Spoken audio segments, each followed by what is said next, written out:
The following is brought to you by the Social Suplex Podcast Network. You're listening to the Ricky and Clive Wrestling Show.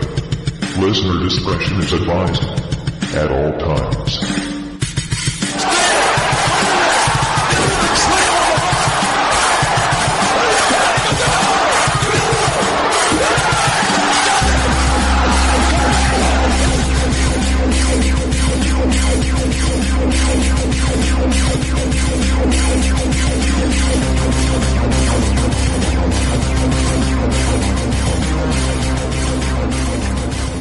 Hello and thank you once again for downloading and listening to another episode of the Ricky and Clive Wrestling Show, part of the Social Suplex Podcast Network. My name is Clive and I am joined by the returning from vacation Ricky.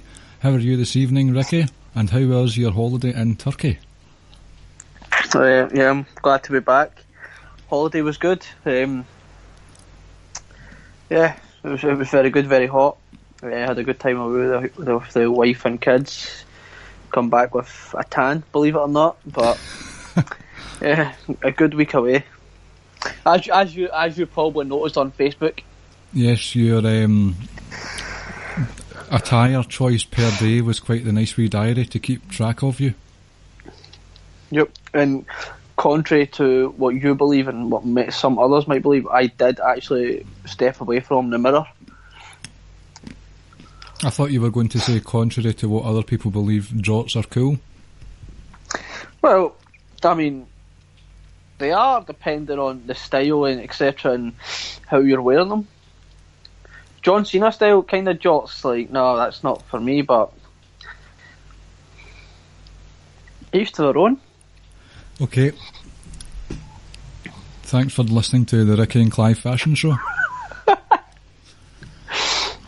So, we're here tonight to address the elephant in the room, and that elephant is a beast and a conqueror. We're going to talk about Brock Lesnar tonight. So I'm sorry in advance about that, but basically, what was it that happened in Monday Night Raw there? He said through Kurt Angle's Twitter that he's not willing to put up his title defence on at SummerSlam, so as a result there won't be a sort of multi-man number one contendership match at Extreme Rules. What do you think about that on its own, just that wee small slice of story? Well,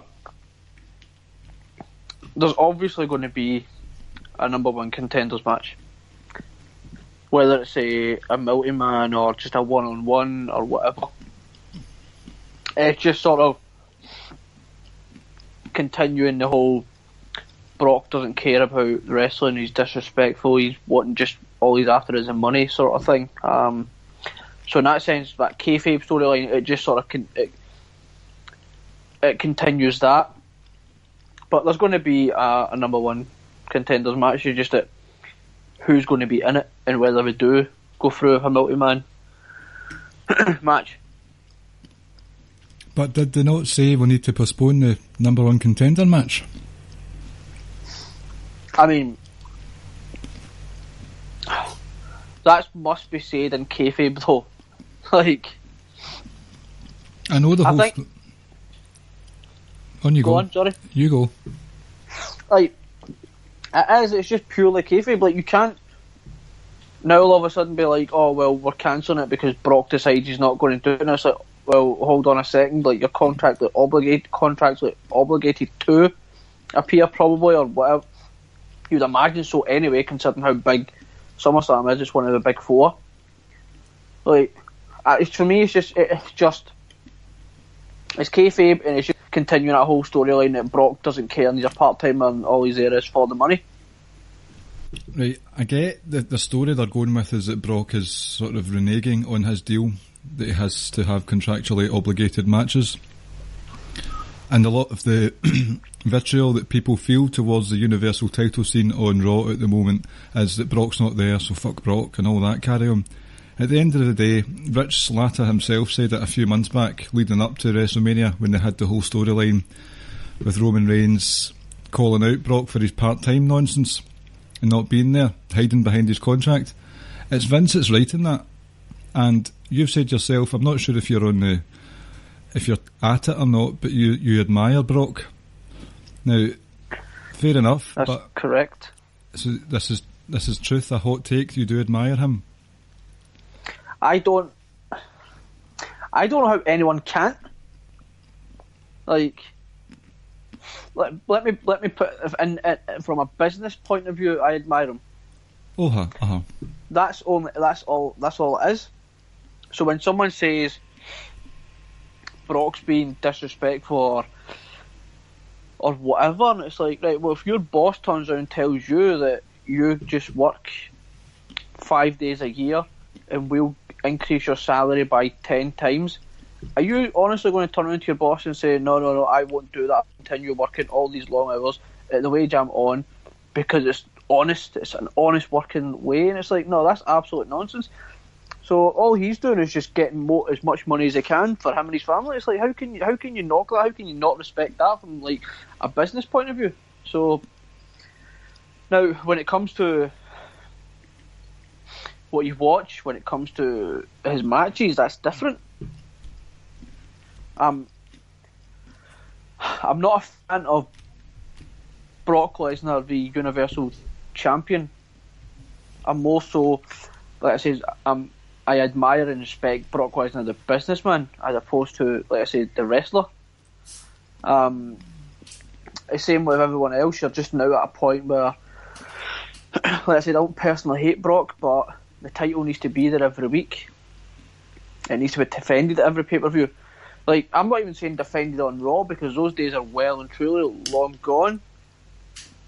But the champion needs to be there every week. Mm-hmm. You know, it was like, was it a couple of years ago or 3 years ago, whenever it was, he had the title, and there was large chunks in where he wasn't there again. But we got lucky just in the sense that we had the Authority storyline and we had them away, so that kind of helped cover up a little. But now there isn't that storyline there. It was Seth for a while. Mm-hmm.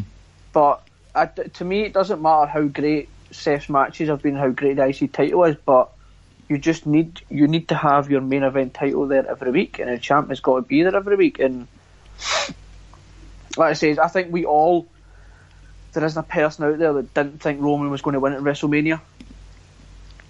And then when it came to the Greatest Royal Rumble, I think the vast majority of us again felt he was going to win there. And now, going into SummerSlam, you just genuinely do not know what to expect now. I know. This whole Brock not wanting to play ball, it's one of those instances where fiction and reality have become one. And what you've been saying there about the Universal Champion, or just the title in general, not being on Raw, I think it's hijacked. He has, and Vince in a way has hijacked the main event scene for Raw. I think there's collateral damage that affects the rest of Monday nights, not just the main event scene. Because you've got Brock's reign of destruction technically started when he squashed John Cena back in 2014, and then he was in more sort of attraction matches with the likes of Undertaker, Dean Ambrose, and the likes of them. And now that he's got the title, the first time it worked because it was just a new thing where they hadn't had the champion there for a while, and at that time it was the rise of Seth Rollins when he still had the briefcase, and it was one show. It still wasn't a brand split at the time, so there was enough going on to keep you engaged. But this time the brand splits come into play. I think his reign of destruction has included the likes of Samoa Joe, Roman Reigns, Braun Strowman twice, Roman Reigns twice when you count the multi-man at SummerSlam. 3 times. Well, twice, because I don't regard Greatest Royal Rumble as a proper pay-per-view, but anyway. I forgot about that. But he's making all these stars, but later on we're going to look at for sort of viable candidates who could realistically take the title from him.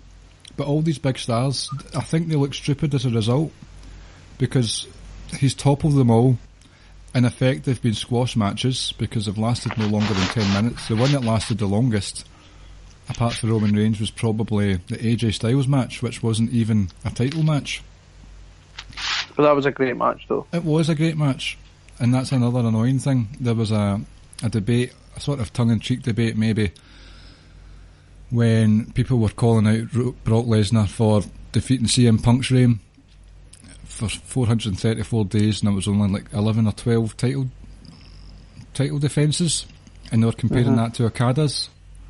Now I sort of threw that in a spanner in the works there as well, not to be an arse, just to see what the general thinking was. But Okada has had great matches time and time again. He is a fighting champion. That's what it all boils down to. Even though it's only been less defences, he's there all the time, whereas Brock isn't. And also Okada, as I said, has put on really good matches, and Brock has had them with the likes of AJ Styles. So that they can use him in a way that would please most fans, especially if it's against the likes of AJ Styles, where you've got really closely fought battles.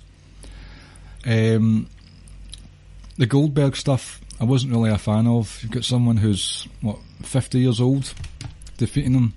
It just sort of throws in the face the hard work that the other guys, the sort of full-time, fully fit match, like sort of in-ring fit wrestlers out there. And at the end of the day, Brock squashed Goldberg again in 5 minutes at WrestleMania last year.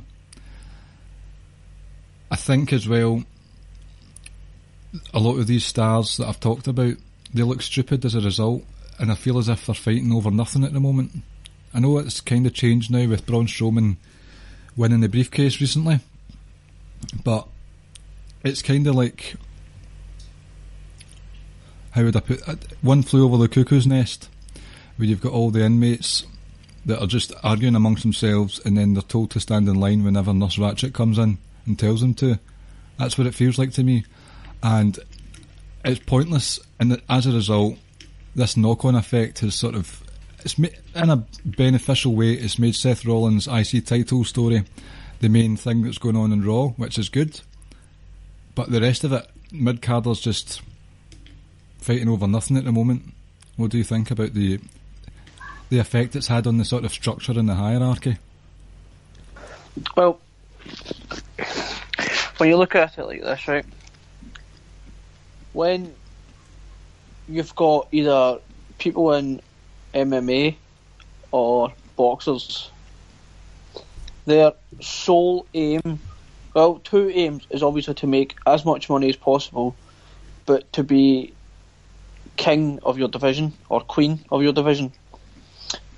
And the only way to do that is to beat the guys and the females in and around you, like the top contenders, and to hold the, not necessarily when it comes to UFC, yes, to hold the title, but when it comes to boxing, less so, because of there's so many different world titles, and because of politics around it all, you can't possibly hold. It's very difficult to hold all titles at the same time. But what I'm getting at though is the same logic can be applied in the wrestling. Like, yes, there's the IC title, yes, there's a world title, yes, there's if you want to go further back, you had like the European title, hardcore title, etc., etc. But your sole aim, which you would like to believe as a wrestler, is to either be like the face of the company or like the top guy, or just hold that title. Like, you can't possibly say there's wrestlers out there that will be like, well, I'm okay. Like, if I'm never going to try and aspire to win the world title or push myself to get there. So it's the same sense with boxers. You get into that sport and that profession to become the champ, and if you're not, then why the hell are you doing it? So it's to me that ties in what you're saying. There's a lot of different feuds, a lot of things happening, but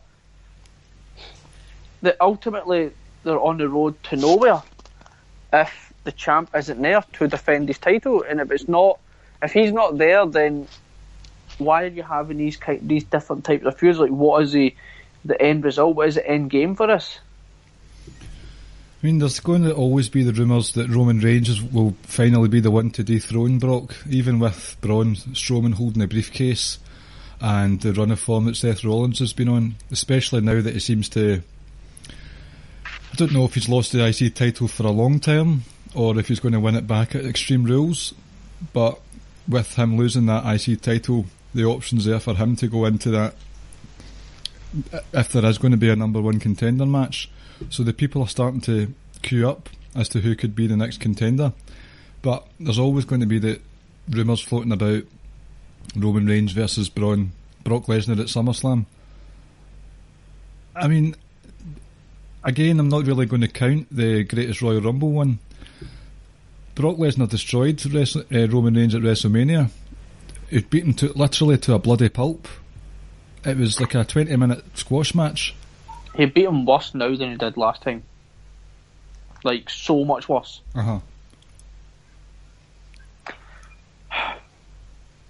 Like,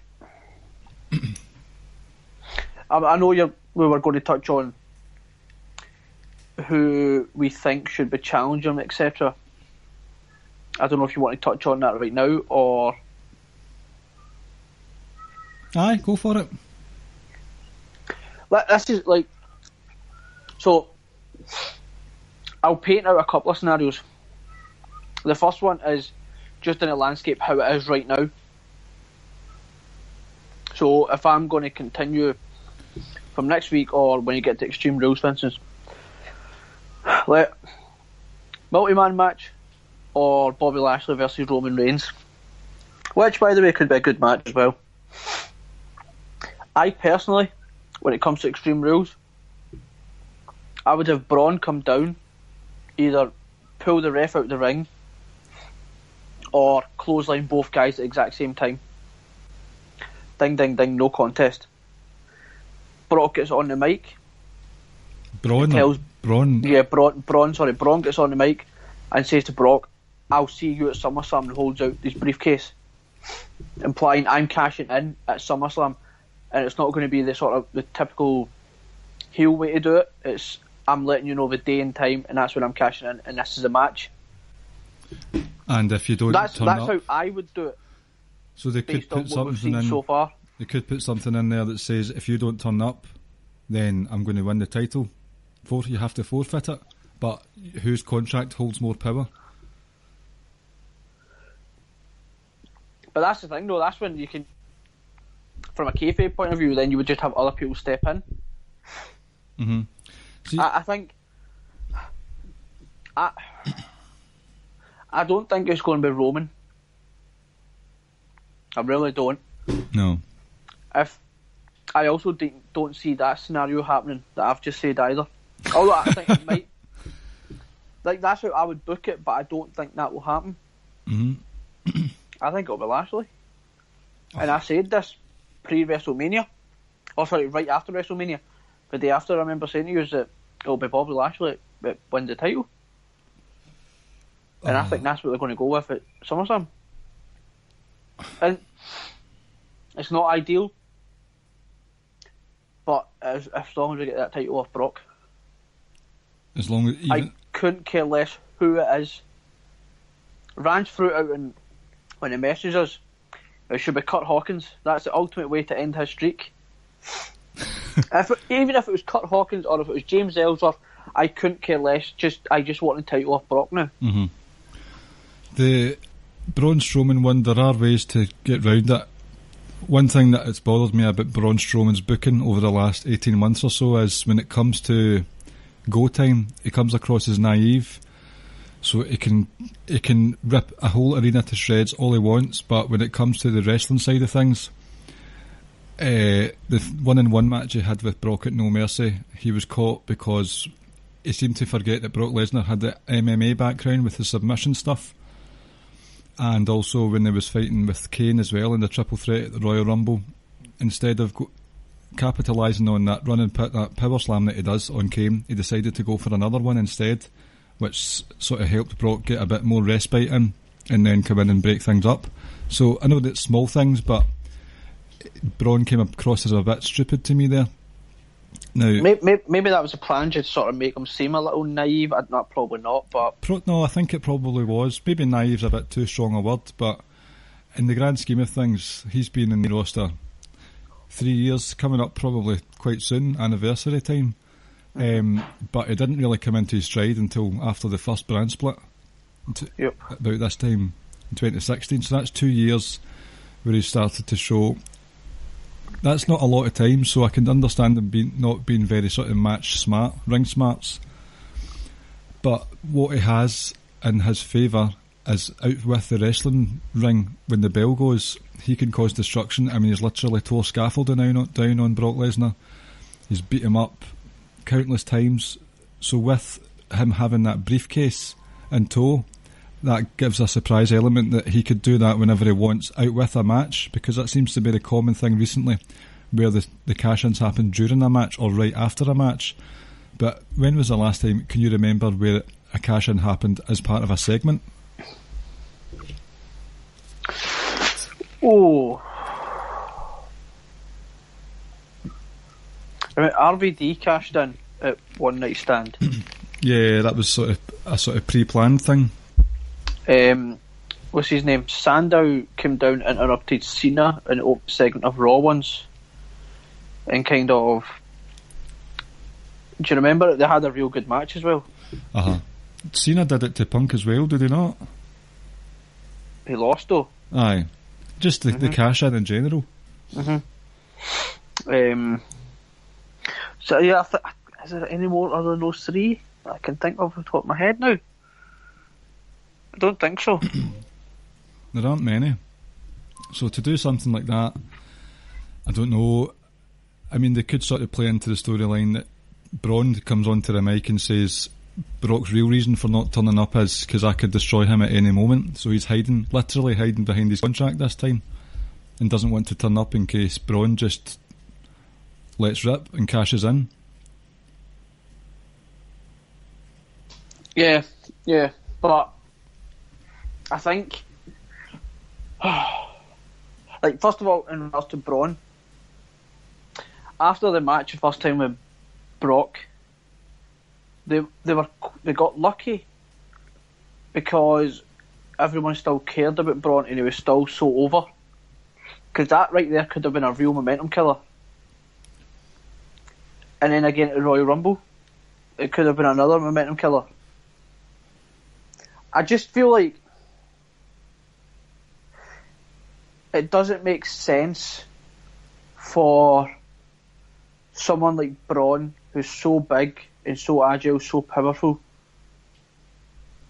who has literally, outside of one man, has destroyed every single person on the roster at one point or another, why he would cash in the sort of typical way we see. I think from a character standpoint, it makes sense for him to call Brock out, or whoever has the title at the time he's about to do it, and say, this is when I'm cashing in. Imagine it was during next year's mixed match challenge. So it was in the final, it was Braun and Alexa versus Brock Lesnar and Sable, and it was in the final, and then he cashed in. But Sable Schoolboy rolled him up and he lost the mixed match challenge, but he still ended up the Universal Champion. Got to keep Brock strong.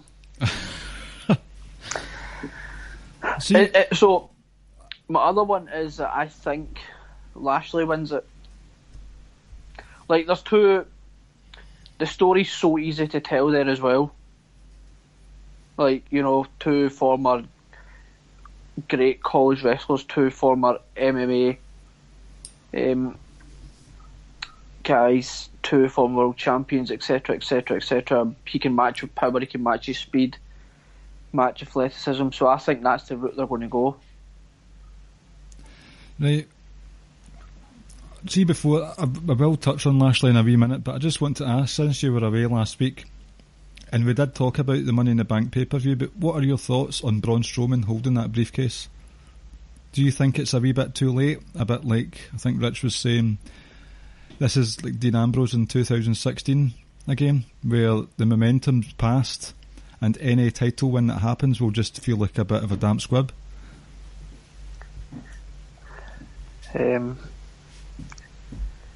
Yes and no. Right. Yes, his time was about 6 months ago. Like, it had to have happened at the Royal Rumble for me. If it hadn't, like, that was the last opportunity to cash in on that momentum. So yes, in that aspect, I agree. In this aspect, I don't agree because he's still over and he's still getting a lot of pops. A lot of people still love seeing him on the screen. Yeah, I would lean to it should have happened at the Royal Rumble. Like we said at the time of the Rumble. If not before it, I don't know. Maybe that might have been ever so slightly too soon. But I remember at the Royal Rumble time we were both adamant that we felt that Braun should be getting a title. And that, for me, looking back on it, that probably was, outside of that match at No Mercy, that was it. Braun was extremely over, extremely hot going into Royal Rumble as well.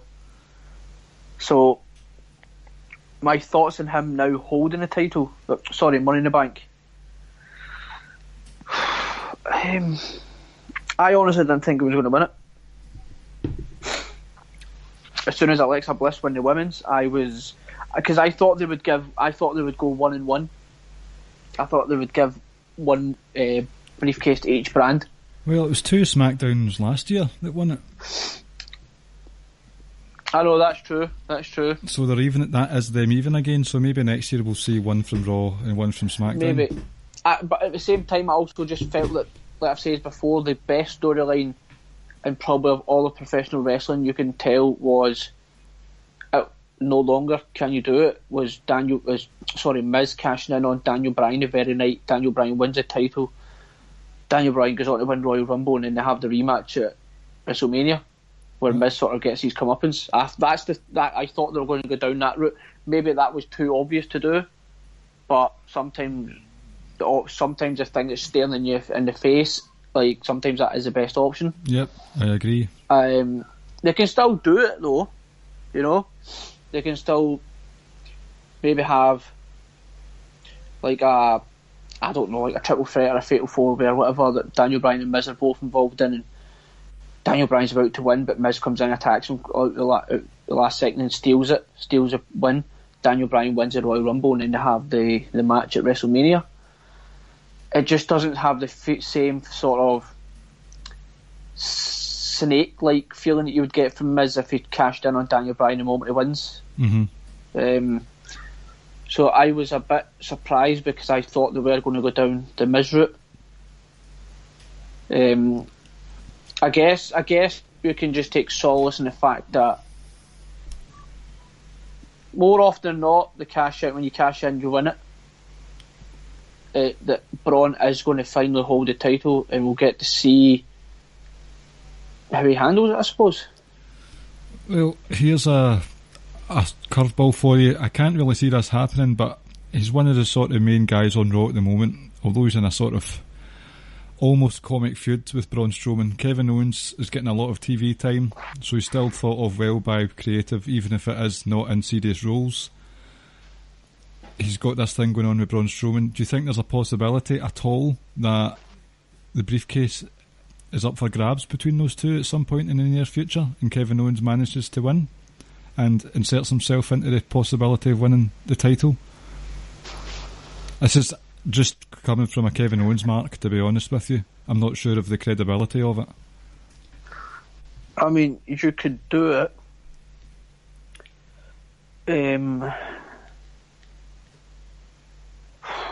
How much damage would that then do to Braun? See, that's the thing. I suppose it could be a bad idea because look at the amount of failures that Roman Reigns has had to deal with, to the point where he's just under the microscope for everything he does now. You don't want that to happen to Braun, where all this such goodwill that he's had basically since, for me, the Survivor Series 2016 match, all of it for it to dwindle away because he keeps failing when it comes to crunch time.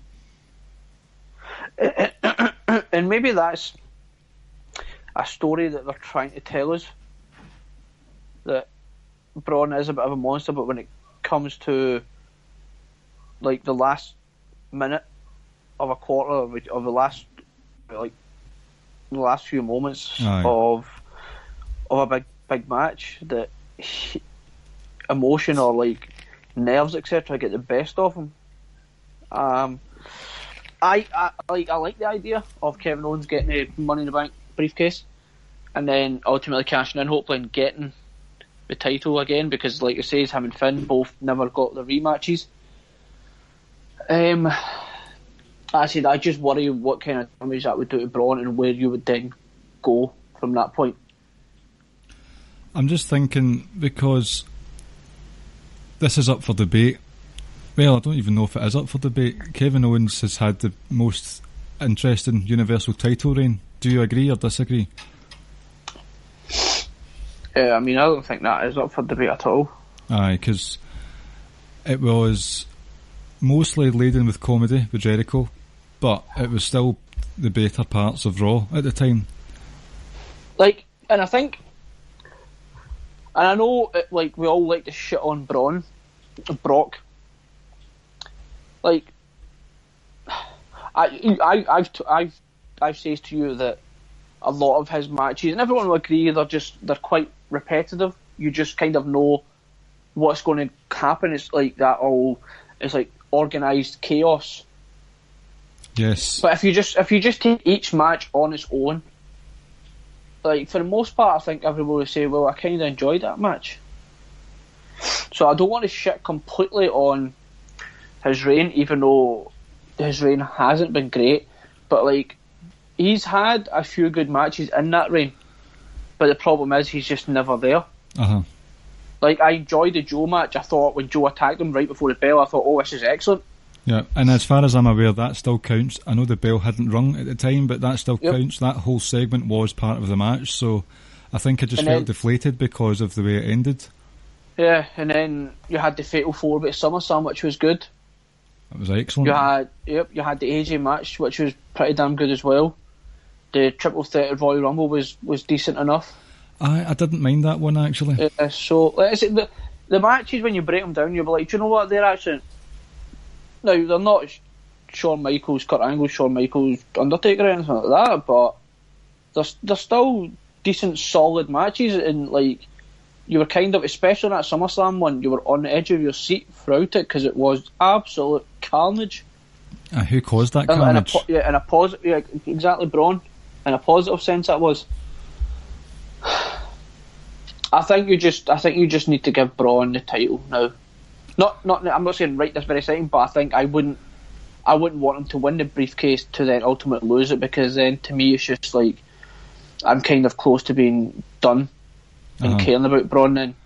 I think for Brock Lesnar's arc, since you could say Survivor Series 2016 again, he was rocked by what happened when Goldberg basically battered him at Survivor Series, and his confidence was knocked because of that, and he won the title versus Goldberg at WrestleMania last year, but over the course of those matches his self-confidence was starting to lag a wee bit, because with Samoa Joe, Braun Strowman, AJ Styles, it was getting more offense was coming in slowly but surely, and then that just sort of reversed itself again leading up to Royal Rumble and then WrestleMania, where it just seemed like that bloodbath, it just came across as a monster, but not in a good sense. Maybe that's just with the kayfabe hat off, but even with the kayfabe hat on, you're sitting there thinking, what is this? So it's a curve of his character lacking, and then he comes into his own again, but I'm fed up seeing it. And I think the sort of loyalty and goodwill that the fans have for the wrestling at the moment is wavering, and Vince might be stubborn. We've seen that again, because Daniel Bryan is paired up in some respects with another giant again. But I like that. I've got to admit, I like that. Oh, Ricky. Like, before we continue, I'll explain my stance. Like, the Bludgeon Brothers, right, for instance, have run out of credible opponents at the moment. No, they've not, though. That's the thing. Well, they've only got one left, and it's a bar. Sanity. Are they credible enough to this audience, though? Well, we wouldn't know because we waited nearly 2 months for them to make their debut after being called up. Exactly. So I'm just talking about, like, you know them, I know them, we know exactly how good, for instance, Eric Young is. But your general, like, casual fan wouldn't really know. So you need to build them up, for instance. I like it, just, okay, fine. Is it of nostalgia? I suppose so, but at the same time, it's something different as well for Daniel Bryan. Like I said, for me, I'm in no real rush to throw Daniel Bryan into that title picture at the moment, because I know it's eventually going to happen. Neither am I, but come on. I mean, this, like, for me, this is fine as sort of like a filler. I would rather see this than, say, for instance, I would rather see. Yes, I would love to see Daniel Bryan and Joe, for instance, or Daniel Bryan and Nakamura. But at the same time, I would also like to see that on a bigger stage, as opposed to Extreme Rules. The bigger stage is not that far away. You're looking at a very real possibility now of Team Hell No defeating the Bludgeon Brothers for the tag titles. See, I don't think they will. Well, what's the point Bryan in this then? It's just to keep Daniel Bryan busy, but I think more so to give another opponent that the Bludgeon Brothers have went through to continue to sort of enhance their reputation. And then I think we're going to get Daniel Bryan versus Joe, or Daniel Bryan versus AJ Styles for the title at SummerSlam. They've not got many weeks left. No, we're not. Sorry, no, we're not. We're not, because AJ's losing that title at Extreme Rules. Oh, okay, mate. Two solidly wrong opinions in 1 minute there. I mean, the Rusev one is definitely not wrong. Yeah, with his pay-per-view win-loss ratio, he's definitely winning that match. It's fine. Roman's pay-per-view win-loss record is kind of shite as well. We were convinced he was going to win the title. But he didn't. Exactly, and we were all convinced Rusev isn't, so he's going to. So, you know, a bit of reverse psychology. Maybe Rusev will be the one that takes the title from Brock. That would be excellent. Sorry, so we went off on a little bit of a tangent there. You were saying fans are starting to potentially lose interest. And the next sort of possibility I was thinking was with many people thinking that, especially in the sort of men's scene, Seth Rollins is the only saving grace on Raw at the moment. How would you feel if Seth Rollins was the one to take the title from Brock? Could it be done in time? Is the story right? Is it the right man?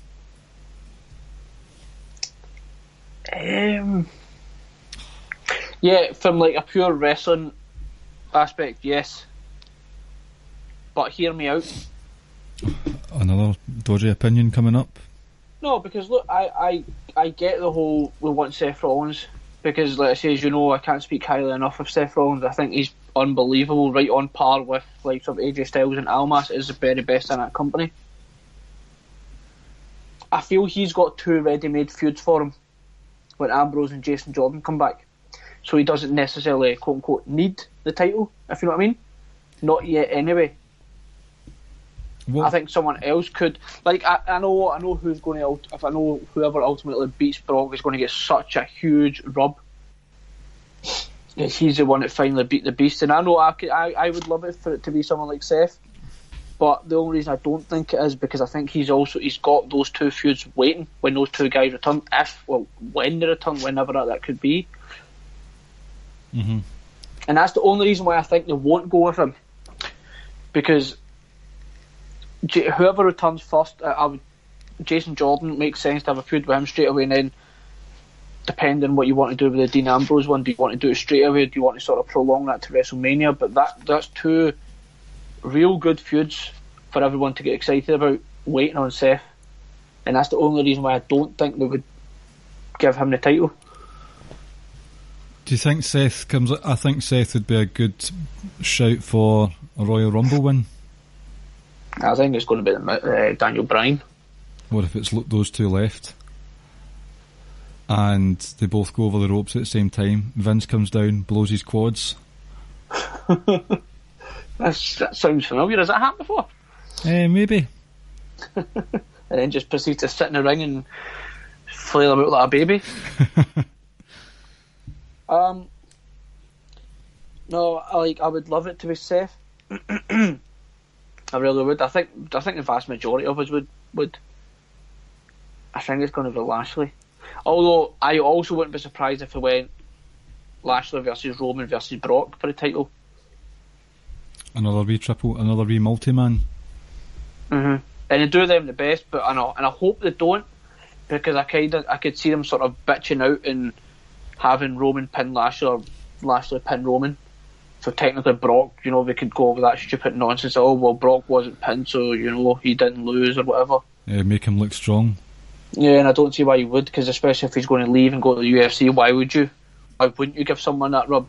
Because from a kayfabe point of view, that's a huge, huge thing to have. See, with Lashley, I have such an apathy towards him that I just can't even bring myself to think of fantasy booking, or to think it would be a good match, or to just get behind Lashley as a champion. I couldn't either, but I think, like it says, he's always been good in the ring. I've never really been a fan of his character. I've found him quite boring.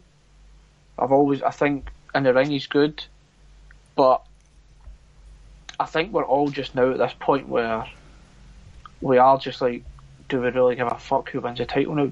We just want someone to have it full time. Mm-hmm. Like, I don't think you're going to get many people really are going to be they're going to nitpick. Like, I think if a lot of people out there, if you put the title on Roman, I think the vast majority of people are going to be like, do you know what? At least it's on a fucking full timer. We're not happy it's on Roman, but at least it's on a full time guy. See, what I think's going on is there's making out that the story is Brock thinks that nobody is worthy to challenge him for the title, and the way that he's been booked for the last year or so, you would have every right to think that, because the way he's just mowed through everyone. But I think it's Vince that thinks that. It keeps making me think of the brass ring comment that he made with Stone Cold podcast on the network, that nobody's grabbing the brass ring. But so again, the blame lies squarely at Vince's feet. Heyman also tweeted out last week or a few days ago, whenever it was. He also hypes that up as well. What, the brass ring? Which is why, not the brass ring, but no one's worthy of it. Like, who the hell's left? He's laid waste to everyone, and that's why I think it's going to be Lashley, because, like I said, physically the matchup, achievement-wise the matchup, and we haven't saw this matchup. Mm-hmm. So there's just there's a couple of selling points right there. Not entirely enamoured with that matchup, but like we said, if it gets the title off Brock, then it gets the title off Brock. I mean, I would. Yeah, I think it would. I'll put it like this: out of the two, if it was going to be Lashley or Roman, I would rather put the title on Roman. You would say that, but I would agree. I think Roman's better in the ring than him, though. I would agree, because I just can't get behind Lashley. I know there's this debate about Roman, but at the end of the day, just get the title off him. I know that it's starting to sound like a broken record, but this will right so many wrongs that are going on Raw at the moment, because SmackDown, Team Hell No thing aside, things are going quite well for them since the Superstar shake-up. They've had a bad month. They had a bad year last year, like the wrestling calendar year, if you know what I mean. But you've got a clear picture of who's in the main event scene. You've got a clear picture of the contenders, even including people from the New Day and stuff like that now. You've got a clear set of who is involved in the US title scene. The tag scene, this Daniel Bryan thing in the tag team division's thrown a spanner in the works, but there's a clear set and defined structure. There might be some wrestlers that sort of meander up and down the card, so to speak, but you know what's going on. And that's just not happening in Raw. You've got some random stuff coming on in the main event. Even with SmackDown having this is going back to Vince's lack of trust in the superstars on Raw. the last two pay-per-views, well, 3, is that right? 3? I suppose the Money in the Bank and the Greatest Royal Rumble don't count, but all the pay-per-views since, when was it? Mania, the world title hasn't had a main event on the pay-per-view, when it's the only one that is a world title there. I mean, it kind of when you see it like that, you sometimes can't help but think that Vince still views it as a B show,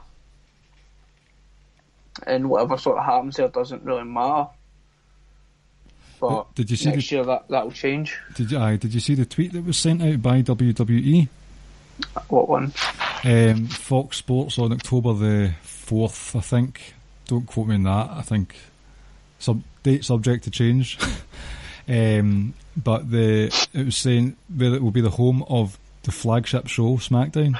That's right. Yeah, I saw that. I saw that. Do you think that was just a mistake, or they're going to really push SmackDown in the future?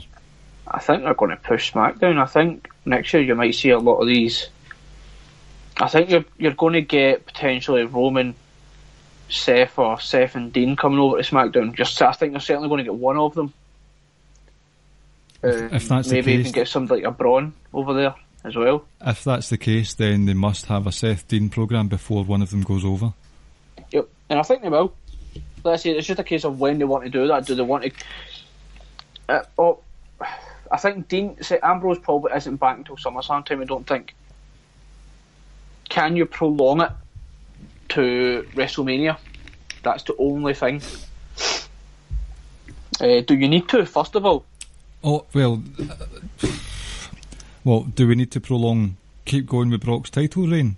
No, can we somehow hold off doing Ambrose and Seth until WrestleMania if they decide to go down that way? Oh yeah, I think they could. I think that's worthy of WrestleMania. Mm-hmm. So I would hold off on that. Yep. So maybe, I mean, you might actually get.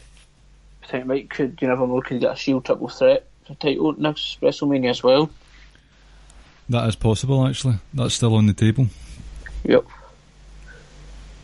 But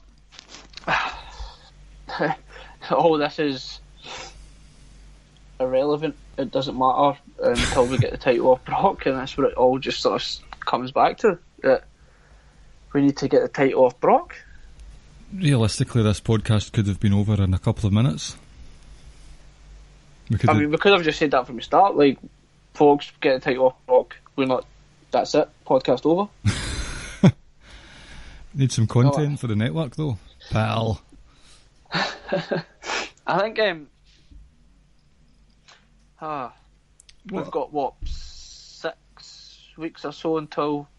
No, it's longer than that, don't we? It's a couple of months. 8 weeks. Is it 8? No, to SummerSlam. Is it 8 weeks or something to SummerSlam? A couple of months. 8 weeks. So, not long. Not too long. I think he'll lose it at SummerSlam. We just kind of need to wait and see who it's going to be against. But I think it comes down to Roman. Like I say, it comes down to Roman or Lashley, and I would put it on Roman. Aye. Regardless of what kind of quote unquote fan backlash you might get at the event. See, that's the thing. They were going to have fan backlash at WrestleMania anyway. They should have just done it then. That's it. Unless the plan was never to do it then. I know. We don't know what the real plan was. We'll never know. We'll never know, no matter what anyone thinks they know or what they say or whatever propaganda they put out. But because the plan going into the Greatest Royal Rumble was for him to keep going then. Yep. Subject to change. Hashtag subject to change. Yep. But no, let's say if it boiled down to picking between those two, I'd pick Roman because I think Roman's better in the ring, and I'm not emotionally invested in Roman, but I'm more invested in Roman than I am in Lashley because I'm not even remotely invested in Bobby Lashley. I actually like Roman, you know that. So I do. One person we haven't mentioned, who's kind of been a wee bit quiet on Raw recently. Not too quiet, but Finn Balor. What do you think about Finn Balor's chances? Any at all? And what, doing anything with his wrestling career, or do you mean going for the Universal title? That was harsh. Well, when I say wrestling career, I mean what he's doing in WWE. The problem is that there's limited spots where we want to put all these people. We want everyone, X wrestler, X, Y, and Z in the main event. Which, if X, Y, and Z are in the main event, A, B, C are going to miss out. Mm-hmm. But the problem is, just because you're not in the Universal title picture, then that doesn't mean that you should be an afterthought. Like, there's plenty of talent there where you can have him in a real meaningful feud. I think we're going to see him and Kevin Owens at some point, no soon. Aye. See, just to go off with your formula, I might be doing some Scott Steiner math here, right? So, you're talking about if X, Y, and Z are in the main event scene, then that means A, B, and C need to wait. Well, Z, and I use that, the letter Z carefully because of the snoring with this rain, but if Z is Brock Lesnar and Z's been in the title picture for so long, it's only X and Y that are in the title scene, so that means A, B, C and D are just languishing. Again, Scott Steiner math there, but we're not even talking about numbers. But let's say, like, Lesnar, X and Y, Bobby Lashley and Roman Reigns fighting to get to number one contender, but then below that you could have Finn versus Seth, or Finn versus Dolph, or Finn versus KO, or Finn versus Drew, who are trying to get into the title scene. And a win, so say if Finn has a feud with someone like KO and wins the feud and wins the match, that holds enough weight for him to say, well, look, I've just come off the back of this great win, this great feud. I should be pushed into the main event scene. I should at least have a number one contenders match. Mm-hmm. That's the way you kind of need to do it. In that sense, like, whoever's in the main event, like, whether it's a number one contender or just ignoring Brock, let's just say he had a full-time champ, say the full-time champ was Roman, but if someone like Lashley was challenging him, but then directly behind him, you've then got to have a feud that is ongoing and ultimately looking at the winner of that feud to move into the main event, and then you just sort of keep going round in a cycle. See, that cycle's healthy for the product. It's just that there's a spoke in the wheel that's bent, and it means the cycle's taking longer to go round. Mm-hmm. And that bent spoke is Brock Lesnar. I think Finn Balor, I mean, they obviously had enough faith in him to crown him in his very first pay-per-view on the main roster. Injury stopped all that, so we will never know now what could have been. But, I mean, we all saw how over he got on NXT, how he was a big attraction, how he was a merchandise machine with those, the dreadlock, the head mask things, and what are those wee face bandanas called? Balaclavas? No, you know what I mean. You're the fashionista of the pair. The thing that you just put, it's like people in the baddies in the westerns wear them, where they've got the the wee cloth over the bottom half of their face. Oh, right, okay, yeah, I know what you mean. I can't remember the name of it now. We'll call them Balor Clavas. Fuck's sake. Thank you, ladies and gentlemen.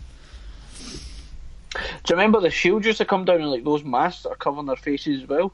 Aye, that's right. They were fucking excellent. I know. So with Finn Balor, he's got that right where even though he's had to go through so many ways to sort of qualify for a title shot, he's still owed a title shot 1-1. Would you agree? Yeah, he's been owed it for like 2 years now. As has Kevin Owens, because apparently Stephanie McMahon said, I'm owed a rematch whenever I want it. And I see, this is when you get into the nitty gritty of creative. He's been saying, whenever I want my rematch, I can get it. But he's had to jump through hoops to get title shots through Money in the Banks and Royal Rumbles and stuff like that. Mm-hmm. No, he wasn't in the Royal Rumble, I suppose. And then they had the stuff on SmackDown. Creative continuity. No such thing exists. Surely these road dogs and the likes read social media. Aye, well, he's on social media all the time. Aye, fighting with folk. The thing is though, like, we think we all know what's best as well though. But this is we can't have everyone getting pushed or quote unquote getting a push. We're not asking for everyone to get pushed though. But when you look at when you take everyone's opinion into it, like if you ask, you've probably got your 2 or 3 favourites you would like to see, and I've got mine, and they're all going to be different. Mm-hmm. But if they are part of the revolving door, then that's fine.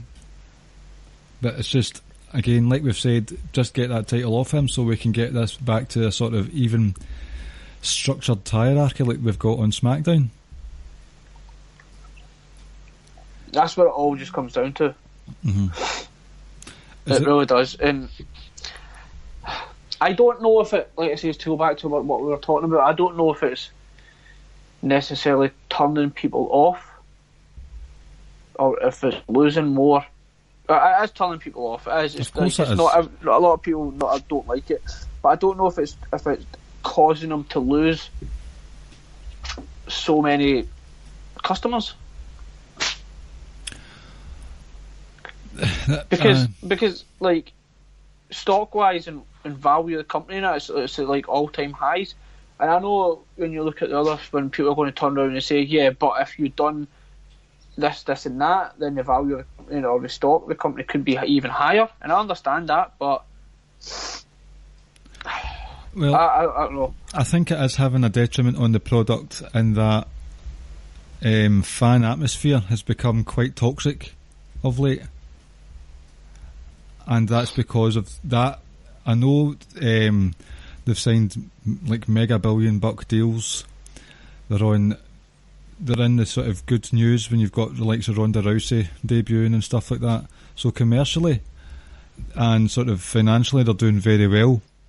But what we see, we don't see those bank sheets. We don't see, well, I don't see the sort of newsreels and stuff. What we see is people hijacking matches with Roman Reigns in them. But they're going to hijack Roman Reigns matches no matter what. Whether Seth could be the champ, for instance, if Roman was in a match, they're still going to do it because they just don't like Roman. But these same people won't boo Vince.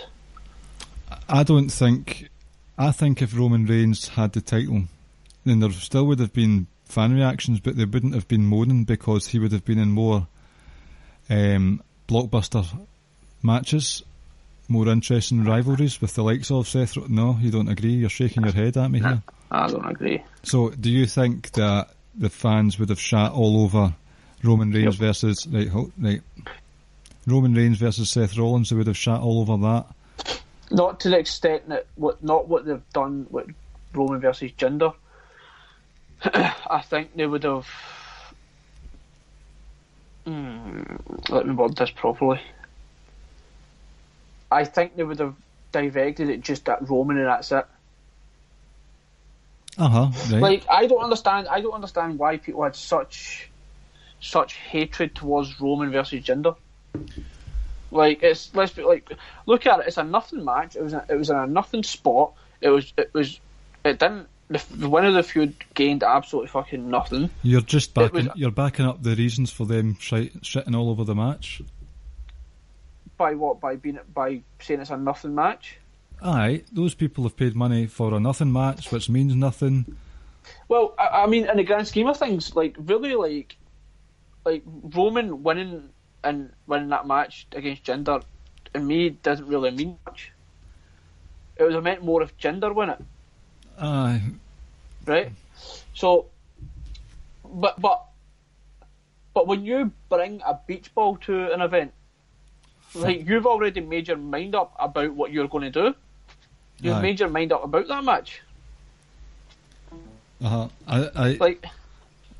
I get the whole, you're a fan, you pay, you get to do what you want, but there's a line between just being an absolute prick and just being respectful and just like banter and just being disrespectful. There's a fine line between the two of them. There isn't. If you're intentionally bringing a beach ball, then your intentions are clear even before that match starts, and that's fine. People say, "Oh well, we're going to shit on this match because we don't like it." Then that's fine. What about the person sitting next to you who might like it? What about the kids that are absolutely adoring Roman? Like, too many people think that their opinion only matters, but they're forgetting about 80% of the fan base that actually do kind of like Roman. Just because they're not old enough to start screaming and shouting like the rest of us, or get on social media like the rest of us, their opinion isn't worth shit. I mean, I wonder. This even happened at the UK tapings as well recently, and at Takeover, there are fans that are shitting on matches, not to the extent because they're facing off against people like Undisputed Era who are massively over, and that can't be helped. They're just very good at what they're doing right now. But these people that say, I paid good money to go to this event, I can behave and react however I want, do they feel the same when their favourites are shat on when they're watching at home the next week? Exactly. So if they're unhappy with the crowd reaction when they're watching on TV the next week, then what right have they got to do that? I think the best thing that they did do, and again this isn't healthy, but if they left, or like see when the Samoa Joe match with Roman Reigns, if they just left. Leave all you want, man. Leave all you want. Vince has got your money. That's really, Vince has got your money. Leave if you want. He's not going to bat an eyelid. He's got your money in his back pocket. Folks, the premise of any business is to make money. So you buying tickets to turn up and then leave makes no sense to me, because you've just given your money to Vince. Vince will run to the bank with that shit. Listen to you big Vince defender. I'm not defending Vince. I think a lot of people are fucking idiots. See, honestly, I don't get it. How can you boo Roman because he's over pushed and we don't like him, but we'll cheer Vince when he appears on TV? When it's him that's the problem. Oh, it's a character we're cheating. Alright, so kayfabe now exists, does it? You can't have it both ways. Can't. Boo both then? I don't know.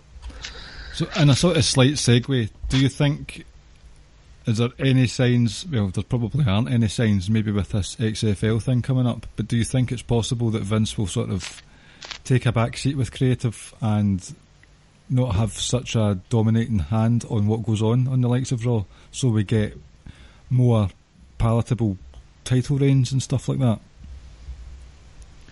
Because I think the first question needs to be is the XFL actually even going to start? Alright, what's the latest with that? No, I don't think there's no latest. I'm just, I think that's still a credible question. Whatever he proposed just didn't make much sense. So let's just say it does start. Like, you would imagine that he has to. You cannot run two organisations that big yourself. Like, you just can't.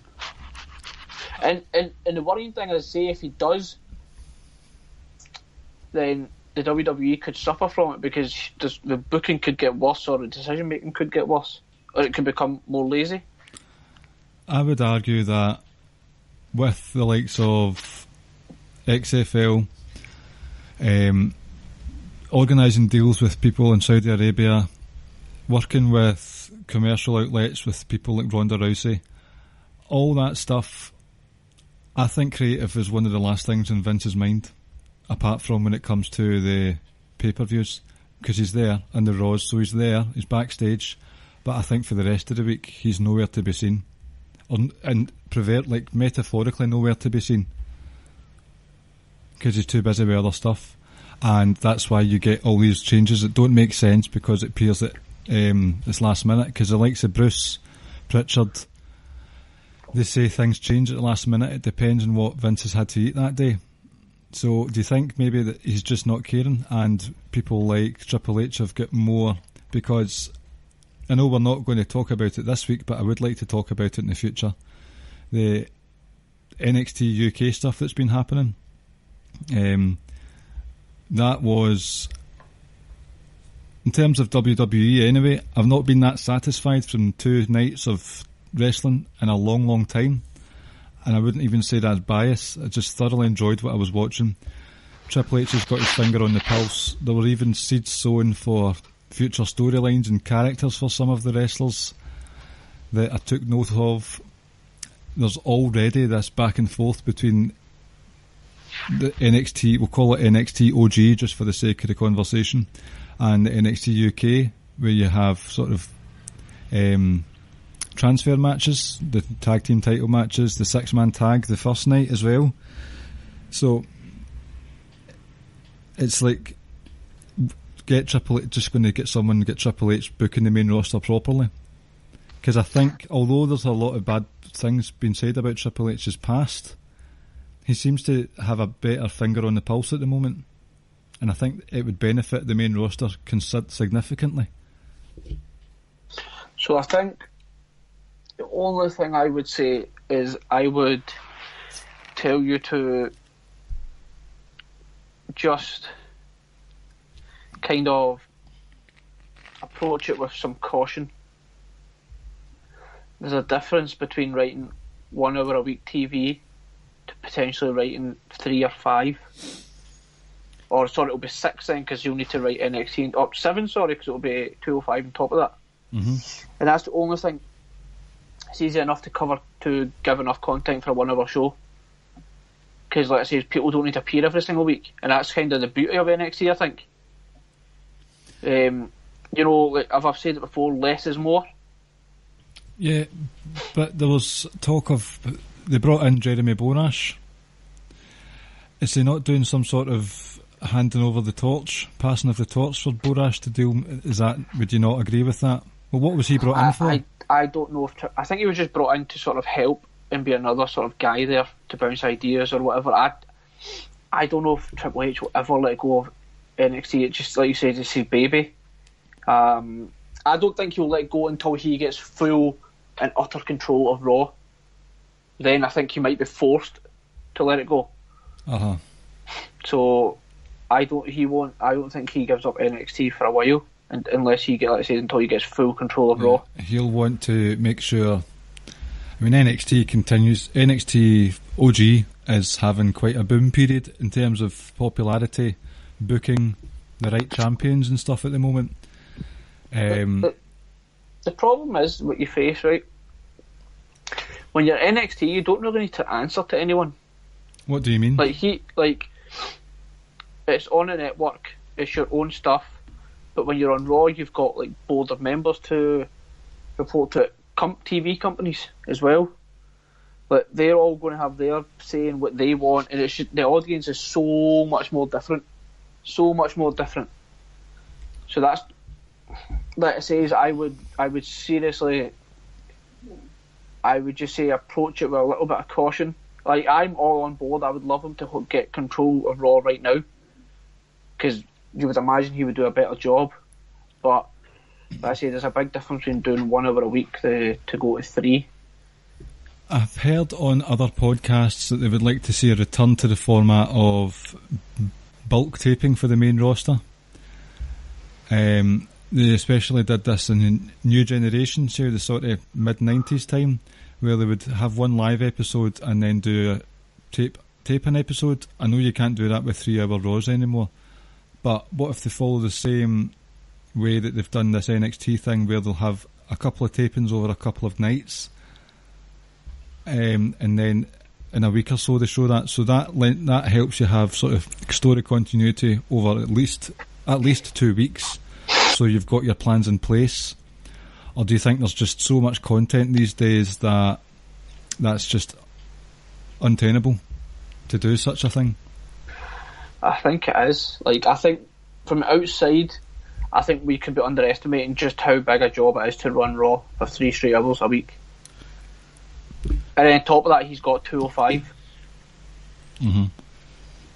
So, yeah, I think that's probably asking too much of him. But you would assume that he would do a hell of a lot better job than what we're seeing right now.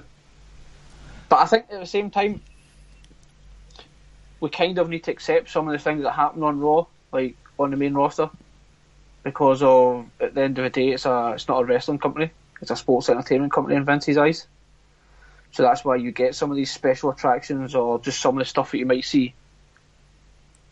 And whether we agree with it or not, but I wouldn't say Raw is terrible, but the things that matter aren't working, so as a knock on it makes it seem as if everything's terrible. Like for me, I have enough things on Raw to keep me entertained, to keep me going every week. But in the same sentence, in the same breath, like that saying that, like, you know, if it's what is it? How does it go again? That if it ain't broke, if it's not broke, don't try to fix it. And there's aspects of it that isn't broke, but there's also aspects of it that could be much better. That isn't. That might they kind of have the attitude that's like, oh, that's all right, that's good enough. Well, good enough isn't good enough, and if you think good enough is good enough, then I'm sorry, then you've got to fix it. Like, to me, that's just that it's not that it is broke. If you think something's just good enough. And how do you fix it? Am I putting a title on Roman? Well, I was going to say get the title off Brock, but if that's what you want to do, that's what you want to do. Just get the title off Brock. There was it's just kind of deflating that you just like knowing that you turn it on and it's not there, and then you need to listen to this nonsense that he's some sort of special attraction, and the Vince tries to, the WWE or them and Brock and Payman and stuff try to convince you that he is some sort of special attraction. It's like your attraction, it no longer exists for the vast majority of us. Mm-hmm. He's not, in my eyes, a special attraction anymore. No, and I remember we'd asked the Wrestling Squared Circle Facebook group. Was it Dylan James done some awesome research? An awesome fellow he is. He was saying, found out that basically the ratings. Now, I personally don't pay much attention to it, but the experts pay attention to the ratings and see it as a big deal. These Nielsen box things, and when it came to his appearances on TV, didn't really nudge the needle that much. And I guess nowadays it's not a real true reflection. Again, I don't want to keep as if I'm defending Brock, but sometimes ratings nowadays mean absolutely nothing, because let's be honest about it, not many, a lot of people, like you say, can just go to YouTube and watch the clips and understand what happened on Raw. So I think you need to factor those in as well, the content they put on YouTube and how many views certain people are actually getting. And fun enough, it's no surprise that Roman's near the top of that list. I don't know where Brock is on that though. I don't get how ratings matter, because you've got an international audience and they don't play a factor in these Nielsen ratings. So I think ratings probably matter more so to the US companies, because if you're getting 2, 3, 4, 5 million, exactly, you can then say, well, we're averaged 5 million or whatever viewers in this first hour, so in order for you guys to advertise in this first hour, it's going to cost you X amount. So it'll work for the companies. That's the only people I see that I think that truly benefit or that really care what the ratings are like. Because like I said, in this day and age, we get, there's all different ways to get access to it, and we all watch it differently. Now, sometimes you don't need to watch it, you can just read a report to find out what's happened, and that doesn't count towards anything. And they've got highlights on the network. Exactly. So like I said, that's just purely down to for the TV companies in order for them to bump up or put down their advertisement prices. Aye. So I know what you mean, and for me, he's not much of a special attraction anymore. That's Jason Jordan, obviously. It's Roman Reigns. Roman Reigns versus Jason Jordan, WrestleMania 40. So although for us he's not a major attraction anymore, he is the major attraction of tonight's quiz. Yep, we're just about to contradict everything we've done. We've bashed him all episode, but we've created a quiz about him. Yeah, we're going to celebrate Brock Lesnar. Yay! Yay! Fuck Brock.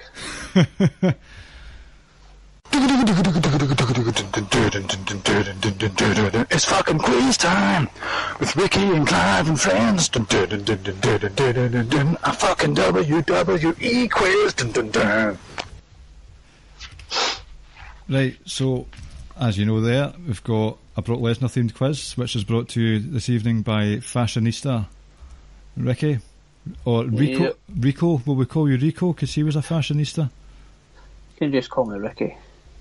Rico and Chas, the Rico and Chas wrestling show. Right, here we go. Question number 1. There are 8 questions. What was the specific age? What specific age was Brock when he first won his world title? When he won his first world title? So I've got 3 choices for you. I think I know the answer. Alright, okay. 24? No. Oh well, right, so you've got 2 choices for me then? No, I've got 3. So it's 25 years old and 43 days. Oh, for God's sake. Right, okay. 25 years old and 44 days. Okay? And finally, 25 years and 45 days old. So all 25 years of age, or was he when he was either 43 days old, 44 or 45? 43 days old. And that is, drum roll please. That is incorrect. You're one day off. Oh, what a deflated balloon moment that was. Rightio. Name every single title he has won in the WWE. Now, if it's a world title, it's fine. I'll class that as all the world titles he's won. So it's, has he won the world title, tag title, Intercontinental, blah blah blah. So name every single title he's won in the WWE. Oh, right. So just so simply put, what titles has he won in the WWE? Right, Universal. No, I mean, yeah, that counts as all his world title then. Right. I don't want you to break down each world title. I think that's it then. Correct. Oh, yes. He'll never win world titles. In which year did he win the King of the Ring? 03? No, 02. that's... Oh, I knew that was wrong because the second I said it, I knew it was wrong. Right. Who did he beat in the semi-final of the King of the Ring? Semi-final? Mm-hmm. Oh... Right, it was RVD in the final. Well, that was my next question, so well done, you've got that right. Oh, shit. So it's 2002. I'm going to hazard a guess because he... Yes, give me a wee clue. He is unfortunately no longer with us. Test? Yes. Was it actually Test? It was Test. It was Test. And like he says, who did he beat in the final? You got that right, RVD.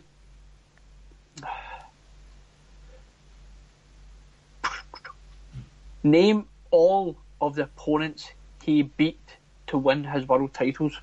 Oh, God, right. The Rock. Well, let me see. I'll quickly add another question in here. Okay. How many world titles has he won? 1, 2, 3, 4. Do you want to name the opponents, or do you want to know if the answer's correct or not first? The Rock. Kurt Angle. Mm-hmm. Oh, I meant to say 5. No. 5. 4. The Rock. Kurt Angle. John Cena. And Billy Goldberg. Is that your final answer? Yes. It's wrong. Well, it's kind of right, but it's wrong. He beat Kurt twice. Did he? Right, okay. Yep. So he's had 5 title reigns, and you got all 4 right, but Kurt twice. Rock, Cena and Goldberg. Okay. His first 2 TV matches were against who?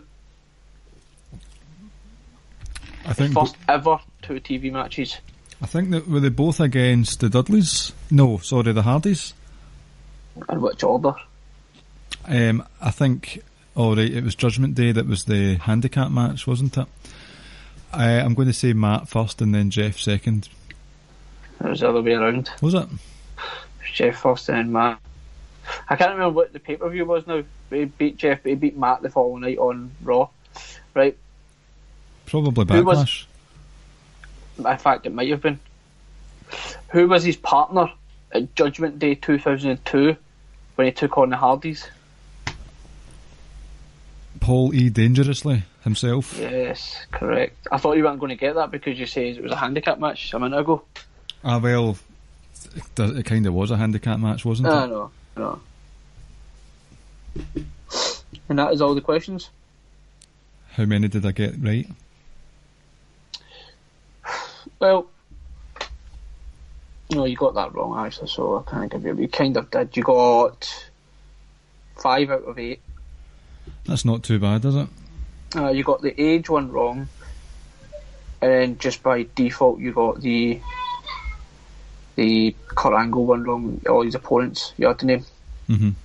Okay, that's not bad going. No, it was a good effort. Anything you would like to plug or shout out before we finish for this evening? No, I'm sure you'll cover all the shout outs. I don't have anyone else to shout out, I don't think. Shout out to Kyle Moores for standing in for me last week though. Yep. We need to get him on. I don't agree with his comment about my jorts, but anyway. Well, I agree with him. I pulled them off, I look great. Aye, you pulled them off and put on something more sensible. Is that what you mean? I kept them on. I actually wore them today to work, by the way, just so you know. Oh my god, you went into a workplace with those things on? Where do you work? A surf shack? Absolutely. I was also wearing a flowery t-shirt to work as well, so... Ladies and gents, just so you know, Ricky works in a government building. And he was walking about his government building workplace like an extra from Baywatch. Yep. And that's BAE Watch. I also want to give a shout out to Jeremy Donovan, who likes every single photo I put on Facebook. I appreciate that. He said that previously that he's a Ricky Mark. I know. I'm a Jeremy Mark as well. I'm a Marky Mark. Right, so with the actual proper plug, which I'll get right eventually one day, please subscribe and rate and review the Social Suplex Podcast Network. You can get that on all the podcatchers you can find: Podcast Addict, Podbean, Apple Podcasts, Google Play, Spotify, Stitcher, all of them. You can get them everywhere. We've got shows like ourselves, Outsider's Edge, Grown Men Watch This, Bleep, Keeping It Strong Style, and One Nation Radio and One Nation Live with Rich Latta, doing a lot of video work at the moment. Good stuff there. On the socialsuplex.com page you have links to the podcasts as well as all the columns that we drop there, and you can also subscribe to the columns and podcasts to come straight to your email inbox. Check out the Wrestling Squared Circle Facebook group, where you've got such personalities as Kyle Moores, who is a jort hater. And we are at Ricky and Clive on Twitter and Facebook. Did I cover everything? Oh, perfect. Really? Was it? Yep. You know, I'm going to listen back and think, shit, I've missed something. No, I don't think you have missed anything, actually. Good. Well, that concludes the show. We will speak to you next week, and thanks for listening. Take care, folks. Thank you for listening. Thank you for listening to the Ricky and Clive Wrestling Podcast. We'll see you next time.